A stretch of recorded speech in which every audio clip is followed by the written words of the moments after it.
Chanakya international academy உங்களுக்குள் இருக்கும் தலைவரை வெளிக்கொண்டு வரும் பியூர் பாலிடிக்ஸ் பயிற்சி பட்டறை. நேரடி மற்றும் இணைய வழி. கான்டாக்ட் 7338824242. இந்த கிருஷ்ணகிரியில் பாரதிய ஜனதா கட்சி இளைஞரணி சார்பாக பெண்களுக்கான ஒரு சிறப்பு வேலைவாய்ப்பு முகாம் ஏற்பாடு செய்யப்பட்டுள்ளது.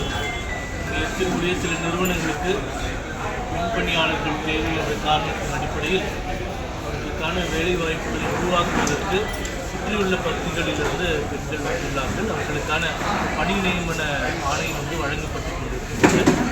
கிருஷ்ணகிரி மாவட்டத்தை பொறுத்தவரை கடந்த 5 ஆண்டுகளில் ஏற்பட்டிருக்கின்ற வீழ்ச்சி என்பது வரலாறு காணாத வீழ்ச்சியாக இருக்கிறது. குறிப்பாக கனிம வள கொள்ளை 10 முதல் 15 மலைகளே காணவில்லை என்கின்ற அளவுக்கு கனிம வள கொள்ளை கட்டுக்கடங்காமல் போய்கொண்டிருக்கின்றன. அதே போன்று இங்கே இருக்கக்கூடிய திமுக எம்எல்ஏ திரு மதியழகன் அவர்கள் மாவட்ட செயலாளராக இருக்கிறார். இங்கே இருக்கக்கூடிய விவசாயிகளினுடைய துக்கத்திற்கு காரணமான ஒரு கட்சியாக திமுகவும் திமுக அரசாங்கமும் இந்த 4 ஆண்டுகளாக அவர்களுக்கு எதிராக செயல்பட்டு கொண்டிருக்கின்றது என்பது இங்கே இருக்கக்கூடியவர்கள் அனைவருக்கும் தெரியும்.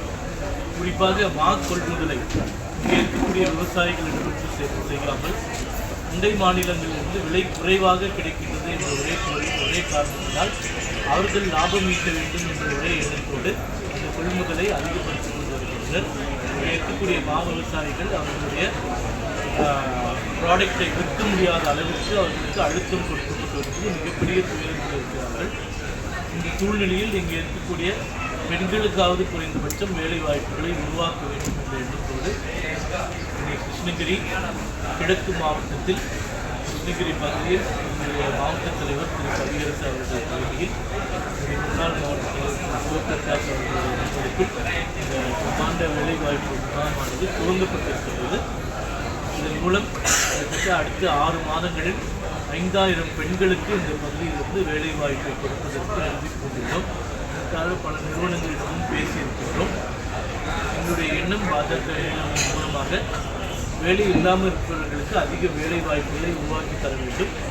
வேலை வாய்ப்புக்கு தகுந்தவர்களாக இல்லாதவர்களுக்கு அந்த ஸ்கில் பயிற்சி, அதாவது பயிற்சி அளித்து அவர்களை வேலைக்கு தகுதியானவர்களாக மாற்ற வேண்டும். இந்த 2 எண்ணத்தின் அடிப்படையில் பல்வேறு முயற்சிகளை தொடர்ந்து செய்து கொண்டே இருக்கின்றோம். அதன் ஒரு முன்னெடுப்பாக இன்று நிகழ்ச்சி துவங்கியிருக்கிறது. இன்று கிட்டத்தட்ட ஒரு 150 பெண்களுக்கு பணி நியமன ஆணையானது வழங்கப்பட இருக்கின்றது. இன்றைய நாளில் தொடர்ந்து அடுத்த வரும் வாரங்களில் அதிகமான பெண்களுக்கான வேலை வாய்ப்புகளை உருவாக்குவதற்கு எங்களுடைய கட்சி சார்பாகவும் பல்வேறு முன்னெடுப்புகளும் பல்வேறு விழிப்புணர்வு பிரச்சாரங்களும் கிராமமாக செய்து இங்கே இருக்கக்கூடிய பெண்களை வேலை வாய்ப்பு பெறுவதற்கான உதவிகளை செய்வதற்கு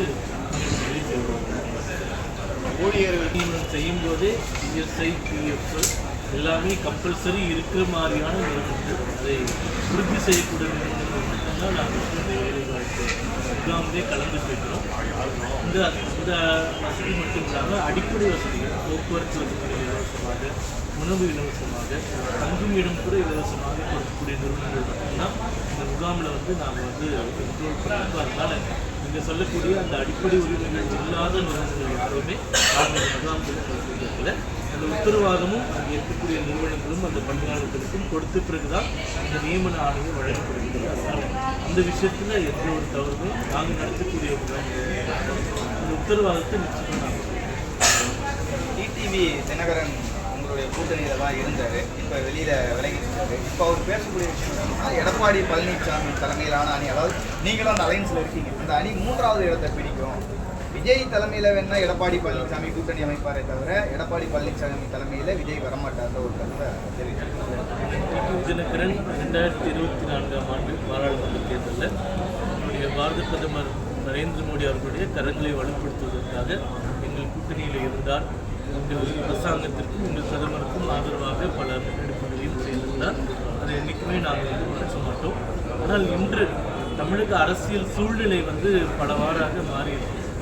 இப்போ இன்றைக்கி எங்களுடைய உள்துறை அமைச்சரோ பிரதமரோ என்ன நினைக்கிறார் என்றால், இது போன்ற 2-3 அணிகளாக எதிர்முகாம் பிரிந்திருந்தால் மீண்டும் திமுகவே ஆட்சிக்கு வந்துடும். அது நான் இன்றைக்கி நிகழ்ச்சியில் பேசுகிற மாதிரி கூட பல தீமைகளை இந்த மாநிலத்திற்கு விளைவிக்கும் அப்படின்றத நிர்வாக ரீதியாக ஒரு மத்திய அரசாங்கமாக இருந்து அவர்கள் உணர்ந்திருக்கிறார்கள். அப்போது அவர்களுடைய முயற்சி என்னவாக இருக்கின்றதுன்னா அனைவருமே ஒரே அணியில் சேர்த்து திமுகவை வீழ்த்த வேண்டும் அப்படிங்கிற ஒரு முயற்சியை அவர்கள் முன்னெடுக்கிறாங்க. தேர்தலுக்கு இன்னும் நிறைய காலம் அதுக்கு 6 மாதம். 2011 உதாரணமாக எடுத்துட்டிங்கன்னா தேமுதிக அதிமுக வந்து தேர்தலுக்கு 29 நாட்களுக்கு முன்பு தான் வந்து செய்யும். இப்போது 28 நாளில் ஒரு மிகப்பெரிய வெற்றியை அந்த கூட்டணி அடைந்துள்ளாங்க. அதே மாதிரி நீங்கள் 2016 நீங்கள் எடுத்துட்டீங்கன்னா காங்கிரஸ் திமுக வந்து 2014 தனித்து தேர்தல் 2016 மீண்டும் கூட்டணி சேர்ந்தாங்க. அது 35 நாட்கள் இருக்கும்போது அந்த கூட்டணி வந்து உருவாக்கப்போ கிட்டத்தட்ட 6 மாத காலம் இருக்குது. நிச்சயமாக அனைத்து கூட்டணி கணக்குகளும் இன்றைக்கி நம்ம பேசக்கூடியது, இன்றைக்கி ஊடகங்களில் வரக்கூடிய விஷயங்கள் இது எல்லாமே மாறி திமுகவை வீழ்த்தக்கூடிய ஒரு ஒற்றை அணியாக நாங்கள் வந்து மிக மிக பலம் வாய்ந்த அணியாக இருப்போம் அப்படின்ற எங்களுடைய முன்னெடுப்பு மேலே எங்களுக்கு நம்பிக்கை இருக்குது. ஆனால் என்ன பிரச்சனைனா தேர்தலுக்கு வெகு காலம் இருக்குது. பொதுவாக அதிமுக பாஜக தேர்தல் கூட்டணி அறிவிப்பே ஒரு வருடத்துக்கு முன்னாடியே நாங்கள் அறிவித்தோம். ஏன் அறிவித்தோம்னா மேலிருந்து கீழே வரைக்கும் எங்கள் இரு கட்சிகளும் நன்றாக ஒருங்கிணைந்து பணி செய்ய வேண்டும், அதற்கான ஒரு சூழ்நிலையை ஏற்படுத்தி அதன் மூலமாக சில கட்சிகளுக்கு வர்க்கங்கள் இருக்கின்றது உண்மை. அவங்க முடிவிலே சொல்லிட்டாங்க. அவர்களையும் எப்படி அரவணைத்து இந்த கூட்டணியில் எடுத்து செல்ல வேண்டும் அப்படின்ற முயற்சிகள் தான் நாங்கள் செஞ்சுட்ருக்கோம். அதில் முன்னாடி பல கட்ட பேச்சுவார்த்தைகள் பல மட்டங்களும் நடந்துகிட்டே இருக்குது. அது வெற்றி ஆகும்போது இது எல்லாமே தெரிஞ்சு டெல்டா மாவட்டங்கள்